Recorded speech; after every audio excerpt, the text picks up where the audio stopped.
Guys, this is Chris from Deus Ex Machina, and as I have some spare time this week, I wanted to go over talking about board games, because obviously Deus Ex Machina is developing its first board game, maybe the first of many, or maybe the only one. We'll wait and see how it turns out.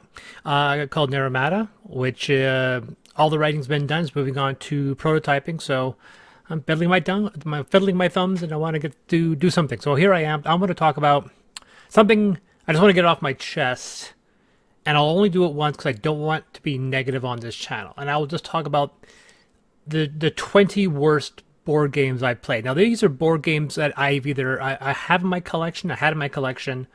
I don't think I've ever played a really awful board game that someone else has inflicted on me. But these are 20 games.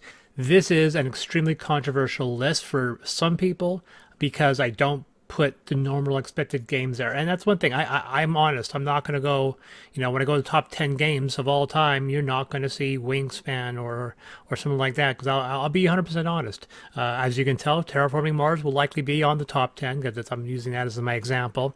That's a game I really, really love. But these are 20 games I don't particularly love. I don't think any of these games are in my collection anymore. A few of them might be. But let's go through a few of them, shall we? Now, Master of the Galaxy is a somewhat, let's say, infamous game. It was one of the reviews I did on Dice Tower with Dave from Rampant Wolf Games. He was the one who backed it on Kickstarter. Then he gave it to me after to show how badly designed the game was. I didn't tell Nicole, my wife, anything about it. I told her to play it, and I was just waiting to see how she would react. And very quickly, I think within 5 minutes, we saw the underlying core flaw with the game. In games like Altiplano or other games that deal with bag builders, you pull some cubes out of a bag, then you leave those cubes out, kind of like a deck builder. You draw some cards, you leave those cards out, and when you can't draw any more cards, you reshuffle, and then you move in with a new deck. And the same thing with a bag builder. You take some cubes out. Once all the cubes are out, you put the cubes back in, you mess them all up, and you grab cubes out. But you can always do something with the cube you pull out. It kind of determines what you need to do. And Master of the Galaxy puts in a cube that does nothing, so you could pull a bunch of those out and lose a turn. It's incredibly foolish why they would do that. The solution is so easy, it makes you wonder why they didn't do it. It makes you wonder whether or not they properly tested this game. Take out multiple cubes and you get to choose among those cubes what to use, or not make that cube worthless. It's just a very simple solution. So yeah, it was not this game is not very good. It's no longer in my collection. I do believe I sold it to somebody. Hopefully they'll find more love out of it than I do. So that was my score was 5. I'm probably being very generous with Master of the Galaxy. Here's a game called Alien Uprising. Now this game isn't bad, really, so much. It's just got some big flaws. What Alien Uprising effectively is, it is a game that's not unlike Castle Panic. You're in the dead center, monsters coming in from all around, and you're trying to prevent them from getting inside your base. And there are several win conditions. You can either repair the ship and take off, or you can wait till rescue to arrive. And the only way to do that properly is to go out and salvage and bring those things back, and then either try to repair the engine or try to survive long enough for a rescue.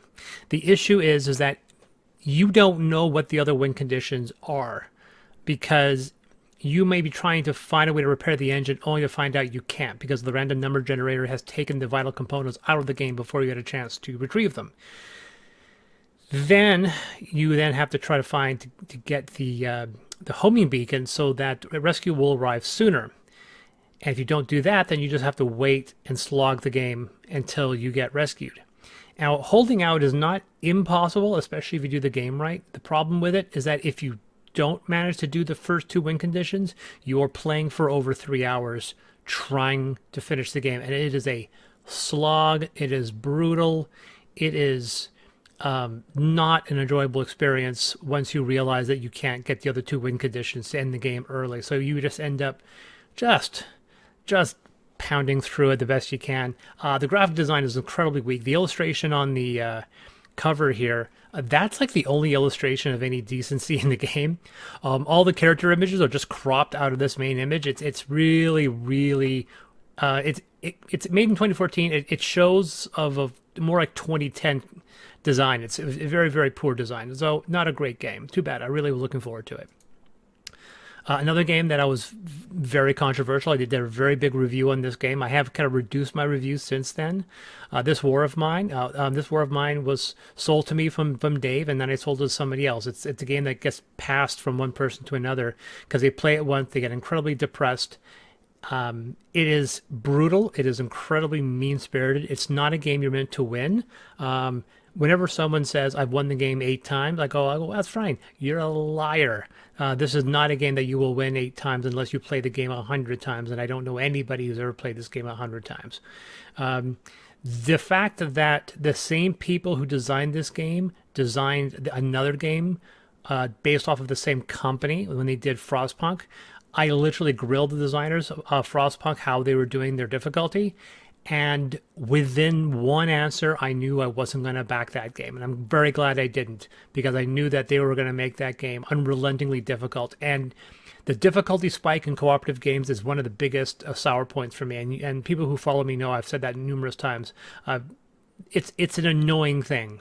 And the fact that game designers haven't figured out that it's in their best interest to make their game accessible to a wider audience, and the fact that they haven't figured it out blows my mind. So this War of Mine is not a good game. We played it once or twice. We're going to play it a third time and just cheat. But the last time was so brutal and so mean-spirited. I'm like, there's no point. This is a game where you can do everything right and still lose, and that's not a game I want to play. I get life for that. So that's this War of Mine. This is something people are going to freak out about. The Reckoners, which is a very famous game, it's very popular. I gave it a very low score.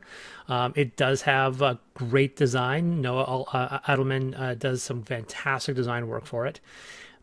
It is, and let's be honest, of what the Reckoners is. It's a $30 game in a $120 package. It is an extremely expensive game for something that's not too different than other 30. I think I might have compared it somewhat to some other die placing games, like I want to say, oh God, something Apocalypse or something. It's a very cheatable $40 game. Nicole and I have played it numerous times. It'll probably be in my top 30 or 40 list of all time. And I'll say that game costs $40 and is more enjoyable than the Reckoners. Reckoners is once again an unrelentingly difficult game because it relies on the random number generator to increase its difficulty arbitrarily, and I really do not like games that do that. So after playing it once with my friends, I was like, well, that's never going to get played again. And to my knowledge, the person who owned the game, I actually don't own this one, he played a couple more times, and every single time he said, yeah, this doesn't get any better. We end up having to cheat because this game is so frustrating to play. So I'm very happy I didn't get into Reckoners, and so yeah, not a great game. Roombound, this is an older game. We're jumping from a recent game to a relatively older game, Roombound. This is the 3rd edition. This is a cooperative game that's been badly designed into being a competitive game. It's a game where players move across a map, doing adventures on their own, getting into battles, doing things with very little interaction with one another, and then eventually a planetary menace arrives in the form of a dragon or what have you, and if it gets to its destination, everyone loses, and if someone defeats them, they basically win the game.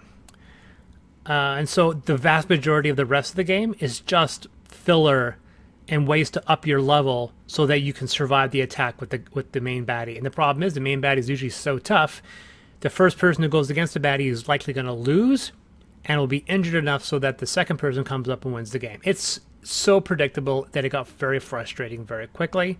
Its random number generator are discs, 2-sided discs you can upgrade. I've seen games that play with the idea of 2-sided discs, and I think there might be a way to work it, but the way they did it was really poor. I did not like the way it was implemented. So yeah, there's a cooperative version, Unbreakable Bonds, and I would have kept this game if I could have found that game, but Unbreakable Bonds is out of print. You can't find it anywhere. So yeah, I We realized we weren't going to play this game again, which is too bad because I really, really wanted to like it. I like the terrain dice. The terrain dice is probably the only good thing out of the game. I have the Harry Potter Hogwarts Battle. This is the expansion, and this is kind of a summary of everything regarding the game. The Hogwarts Battle is a very traditional deck building cooperative game where you're playing characters from the movies and you're going through decks. You're buying spells and other item cards into your deck, and then you're trying to defeat monsters, eventually a main villain, and then there's locations and so forth. It's actually relatively interesting, and the main core game is really good. Then they came out with a pair of expansions, and I haven't played the second expansion, but the first expansion breaks the game. They added more random number generators to it without giving you enough ways to mitigate that, and just made the game arbitrarily more difficult for no reason. They added so many random number generators. One time we played, 2 characters got killed before anyone had a turn. Like imagine losing a game before you even begin it. That's basically what happened with Hogwarts. We're like, this is no longer fun. We're going to have to start this over because we're not going to start the game in the first round already losing. And right off the bat, we're just like, well, if the random number generator can cook off that badly, then this is not a good game. So, which is too bad because my wife really likes playing it and she wants to go through the boxes of the new expansion, but even she admits the Monster Box expansion was a very large step backwards. And so I don't have faith that the next expansion, which we also have, is going to make it any better. The core game was good, and that's the only thing I'll play. And I've played all the games in that one. It's 7 games for 7 movies, and that's it. So I'm basically done. That's Harry Potter Hogwarts Battle, specifically the Monster Box. This is a very obscure game called Alchemistry. It was a game that was given to me by the Dice Tower. At one point during the Dice Tower, even though it was part of the Dice Tower for about 2.5 years maybe, 1 year they did allow a bunch of the third party, like the outside contributors, to get games for free. So I put a vote in for a bunch of games, and then he said, okay, you'll get a few of them, and we might send you some ones as well. They sent me a bunch of games that I ended up never reviewing because they were extremely minuscule. A couple of the games I did review, Alchemistry, Dredd Draw, the game I wanted to get the most, which was Apocrypha, which I absolutely love. And so that was the one thing that was worthwhile about being with the Dice Tower. Once only, I got a bunch of games, most of which were junk. Alchemistry was one of those games. It's not incredibly bad. The production quality is very weak. It has some good ideas. It just doesn't gel, and it has a kind of a bag. I don't want to say a bag building, but it's a token builder. You move cubes into other cubes, and then you do things with them. And there are games that do cube pushing really well. Century Spice Road, Vindication, they both do cube pushing well. This is a game that doesn't do it well. So Alchemistry, not necessarily bad, but just incredibly forgettable. Judge Dredd: The Cursed Earth. This is a 1 to 2 player, most likely a solitaire game, by Osprey. It is a card game. It is just a card laying, a cooperative or single player card game. That is, the entire game is based off of these 3 symbols across the top. That's basically the whole game. Nothing else. None of the illustrations matter. It's just basically matching symbols, and it's exceptionally difficult because the random draw can basically determine if you're going to win or not. It's not very good. It's very weak, and I'm very disappointed that they couldn't find something better to do with the theme. But yeah, it's a very, very piss-poor, simple game. Another game. This game is probably one of the more disappointing titles I've played. There's some games I'll play and go, well, that's junk. This game, I backed it on Kickstarter. It arrived really fast. Indicating that this is a Chinese game. It's a Chinese game that was made, and it was distributed and was played in China, and then they ran the Kickstarter for the English translation. So when they fulfilled, everything was designed and already in China. They basically just printed the English manual and then shipped it off. So delivery time was super fast, and the game is super broken. First of all, when you're making a game for either family or for children, you shouldn't make your game unbelievably difficult. because it's once again deals with a game where there's a random number generator that makes the game not so fun. And I do believe, if I remember correctly, trying to see if I can find my review for it. I gave it a 3 review, and there's already 3 reviews. I said the wheel relying on an unmodified 1 die 6 to advance is way too random. Like, seriously, guys, we played it, cleaned out the beach, rolled a 6, and lost. Tried again, same result. I'd rather use the trash die for advancing. So there's 2 dice in the game. There's a 1 die that's like a 1, 2, and a 3. And then in one game that's 1, 2, 6. And you use the 1 to 6 to advance this rotating dial. But the most you could ever clear off is, I think, 3, maybe 4 tops. So you can do everything right and then roll a high number and just lose the game. And that's stupid. I don't know why anyone would design a game that way. I said they ultimately made a decision to increase frustration at the cost of gratification. What is the greater goal? To tell people that they can make a difference by allowing a strategy to win the day, or to provide frustration and suggesting that no matter how much good people can do, they can ultimately still lose through dumb luck. So it's a game about cleaning up the environment. So you think they would make a game where you can do that without luck winning the game, losing the game for you. So that was Ocean Crisis. We actually had everything in the expansion. If we play the game, we'll flip those 2 dice, and if I still don't enjoy it, it's going on the sale pile. Gardens of Alhambra. This is a variation of Alhambra. It's mechanically nothing like the game. You're still laying down tiles, but that's about it. This game is kind of nuts. As a 2-player game, I don't think it was designed properly as a 2-player game. To give you an example of what's wrong with it from a mechanical point of view, this is there's a die.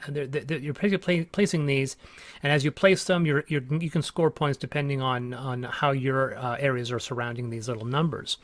And there's a score here. There's 0, goes to there, goes to there, goes to 75 to 100.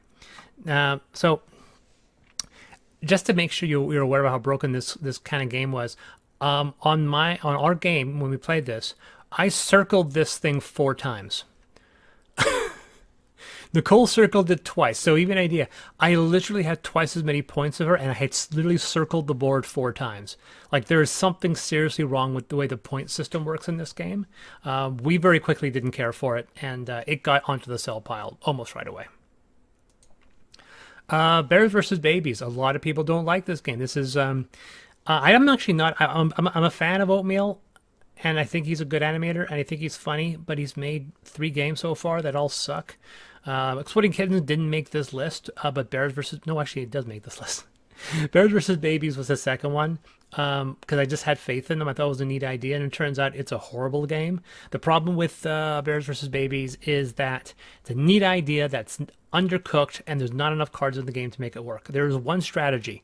You build up your monster and then use your monster to kill up the babies. No, you don't. You make 2 or 3 pieces of a monster, and then you destroy small piles of babies. You never create a full monster because there's no point in doing that.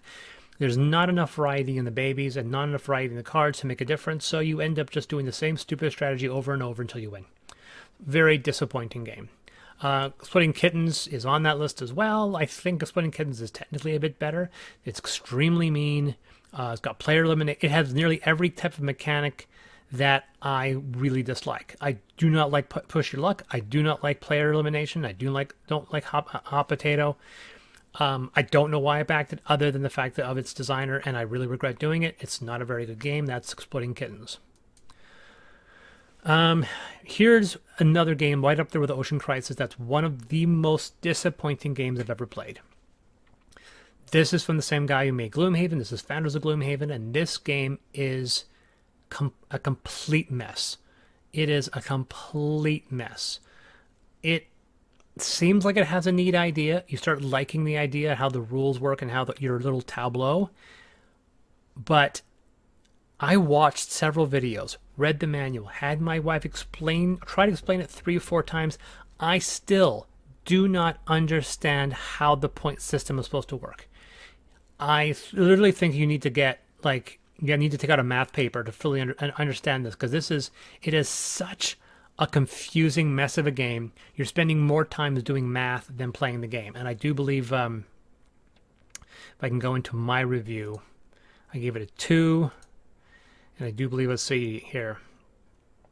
Yeah, of course it's going to be the long one. The game is a flat-out disaster that honestly makes me question the competence of the game designer in future efforts.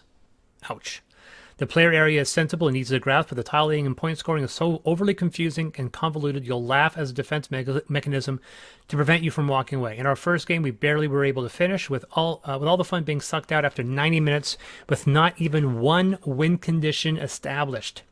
You could have cut half the rules out of this game and found something workable. Even now, we are thinking of homebrew solutions to salvage this mess. Maybe a full co-op variant, but on its own, Founders of Loomhaven, maybe the most disappointing game I've played in years. And to those discounting negative reviews and posting 10 to 10 scores without bothering to post your own comments, ask yourself, if this game is so good, why is it in every single bargain bin? And it's true. I've never seen this game for full price. Everyone's trying to blow it off their shelves. This is a very, very poor game.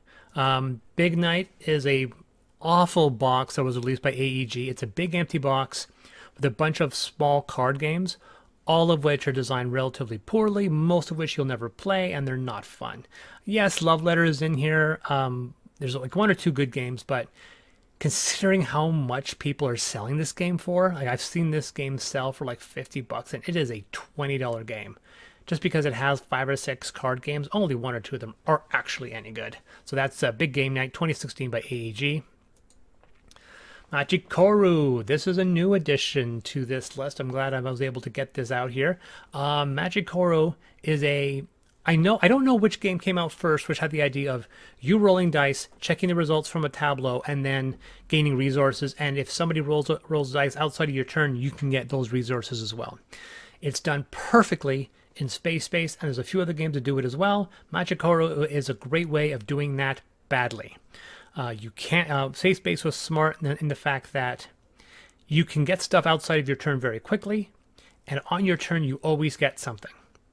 In Machicoru, you can spend several turns in and outside of your own turn gaining nothing. And it also, for a game for what it's offering, has way too much take that. It is like half the cards in the basic core set are meant to mess around with other people. It is very disappointing. And if you're like me and Nicole who don't like attacking each other, it's completely a waste of time. So that's Machicoru. We actually got the expansion and we didn't bother. It goes right on the sell pile. We're not even going to keep it.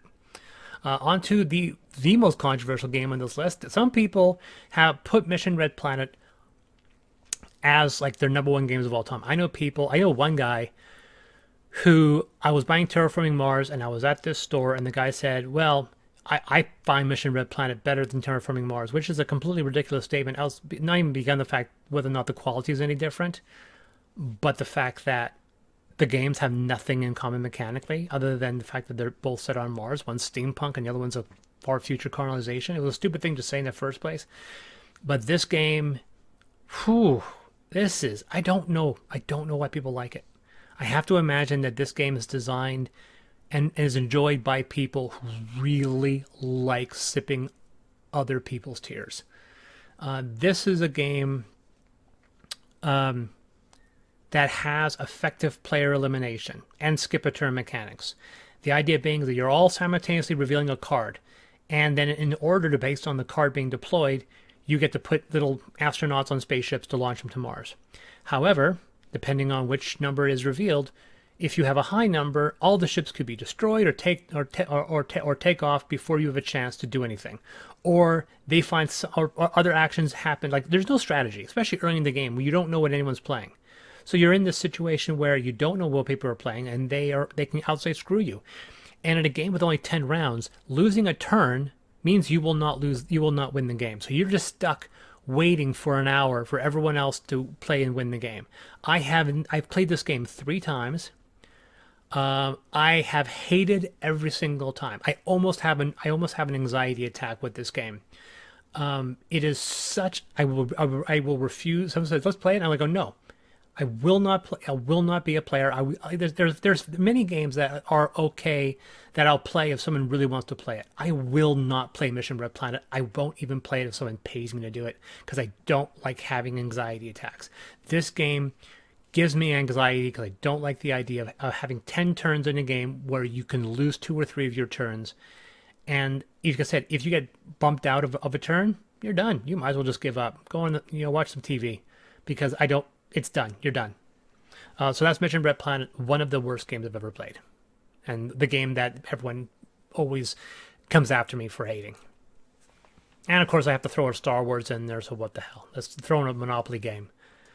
Dredd Draw. This is another great-looking, awful game, very typical from Upper Deck.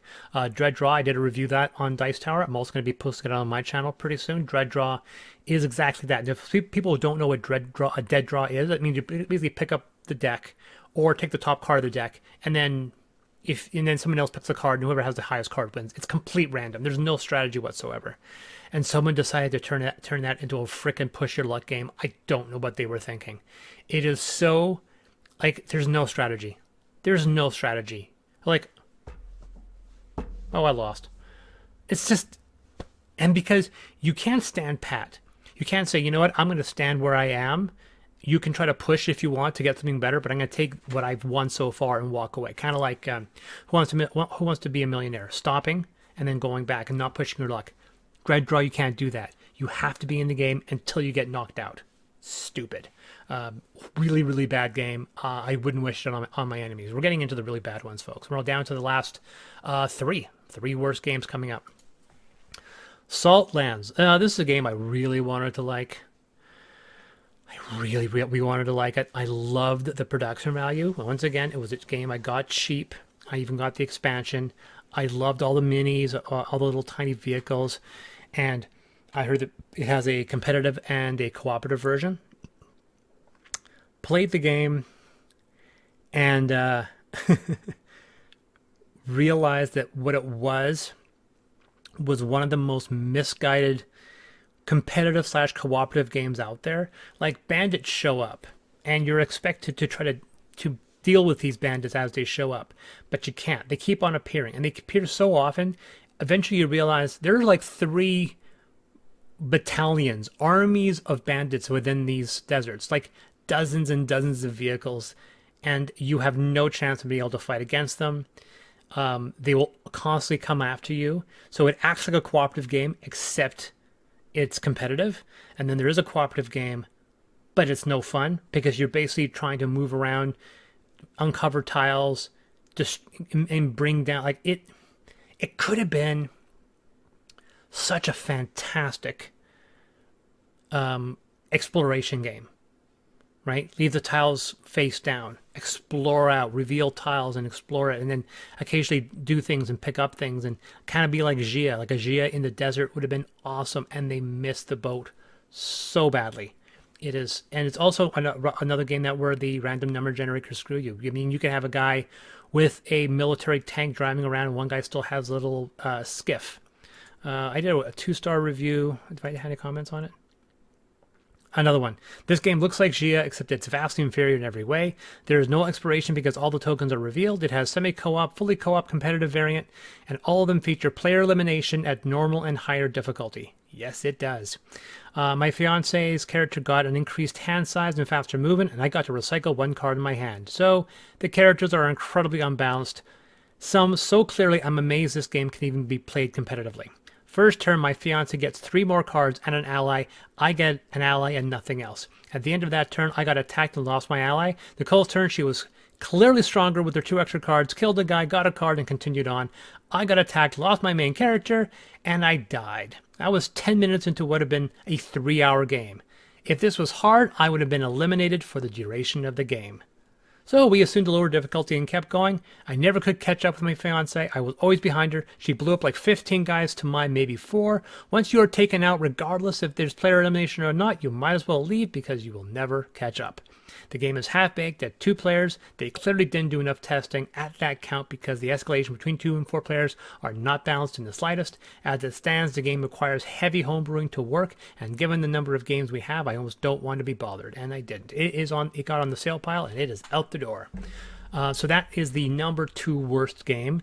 And these aren't in a huge order. I would say, would I put these all in this order? I'd say yes, I think so, because this other game is absolutely the worst, and that is The Great Dalmoody. So to some people, this game goes by another name. It's called Asshole. And you can see all of the alternate names here. Dalmoody and so forth, but it actually has a couple of other games like and so forth. It is a game I don't know what else can be said about how bad this game is.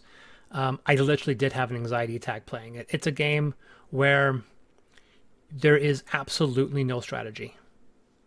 None whatsoever. Did I do a review for this one? I don't think so. I think it's wow, little to no strategy, massive luck involved, huge take that, and a rule set that rewards winners and punishes losers, making successive games even more one-sided. I'll never be drunk enough to play this crap again. Yeah, I mean, I had an anxiety attack playing it, and other people got drunk, and I couldn't drink anymore, and I got very burned. I said, I can't play this game anymore. It's literally giving me an anxiety attack. And I got very, very upset because everyone just kept on playing the game. So I just sat in the corner and did nothing for the next few hours, and I eventually left. And they're like, it's a dumb game. I go, yeah, it's a dumb game. So play something that's not going to be so unrelentingly mean. It is a mean-spirited game that just rewards winners and very seldomly rewards losers. So once one person starts winning, they are statistically going to win every further game. So why bother to play it? This is the Great Down Moody. I would clearly say it is the worst game I ever played. If someone plays it, I will say it's almost like I'd rather you vote for Donald Trump. That's how bad this game is. It is really awful, and I would never, ever play it again. That's the Great Down Moody. So yeah, those are the top 20 worst board games I've ever played. I am sure people are going to say, what about Sorry? What about games you grew up with? And the thing is, I haven't played Sorry in 35 years, if that. So there's no point in me trying to go after such an old antique game. It's like beating an elderly person. There's no point. So I'm not going to talk about how bad the game of life is. I threw Monopoly in there as a joke. I'm not going to go into how bad Snakes and Ladders. These are games for 5-year-olds. I'm not going to attack games that are designed for 5-year-olds. I'm going for games that are designed for my age bracket, or a game that's lower my age bracket but not children. And it's very, very frustrating to see really high budget games stumble so badly. It's really quite surprising. So this is the last time I'm going to talk about games I dislike. I'm sure there's going to be more games I'm going to dislike, but I don't want to go into a huge list. I'd rather talk about the games I love. And the next time I talk about my board games, I'm going to talk about the board games that I love. Probably a top 100 games of all time, which is, I've played a couple hundred games, but it's definitely going to be a fight to put in, make sure that the 100 games in that list are actually really good. But yes, we'll probably do that, probably starting next month. I have a bunch of other things to do, and I got to prep up for the Affinity Kickstarter. So yeah, there you go. So anyway, that was Chris from Deus Ex Machina, and I'll see you guys on the flip side.